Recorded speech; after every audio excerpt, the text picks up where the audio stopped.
What is going on, everybody, and welcome to the video.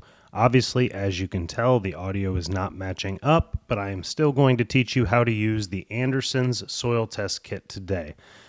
Camera fell over while I was filming, and so I did not get the audio that I wanted to. Obviously, we got no audio capture, but if you will please stick with me for the duration of the video, I'm going to walk you through the test kit and show you exactly how to use it and the parts that come with it. I have linked in the description below to the test kit that I use. Obviously, I get the one with the probe because that just makes life easier. The kit does come with a registration card, a folder with a prepaid envelope to send it in, a water soil retention kit. You're going to mix that. It's got a soil retention ball in it that's going to help them with testing the nutrients. So basically here, I'm just showing you that you're going to want to pull core samples throughout your entire yard. You want to pull 6 to 7 core samples when you're doing this. You want to go vertical and go deep as you can. Obviously here I am pulling a lot of select fill. I only have the nutrients that I put into the soil there. Now in this corner of my yard, I'm going to have a lot more of the topsoil, which is what I'm about to tell you about in the video here. Because when we pull it out, we've got a good amount of topsoil, but then below that, you can see we did have a lot of that brown select fill.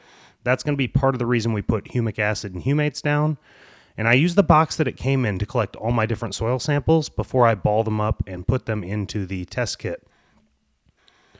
That just makes it easier so I don't have to dirty a bucket or dirty a dish or something like that. If you just put them in the box, mix them up, and then you can mix it all together before you use your scoop, which gives you the amount necessary to put in the test kit.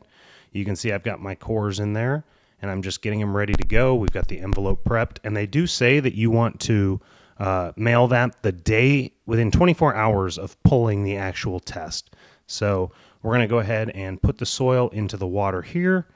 So I'm just mixing it all up. You want to fill your scoop. That's the recommended amount that they say you should use to mix with the water. And then what I do is I just mix it in, shake it up a little bit, which I think I'm about to do here. Yep, there we go, mixing it up there. There's the scoop. So you just dump that in after it's full, and you are good to go.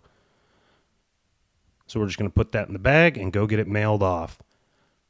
For anyone who took the time to watch this, even with the voiceover, I really appreciate it. Please go ahead and hit that subscribe button. I promise not all of my videos are like this. Obviously, it's 95 degrees in Texas already. But I've got my registration number, so as soon as we get the results back, we will make a video and go over the nutrients in my soil. Thanks for watching.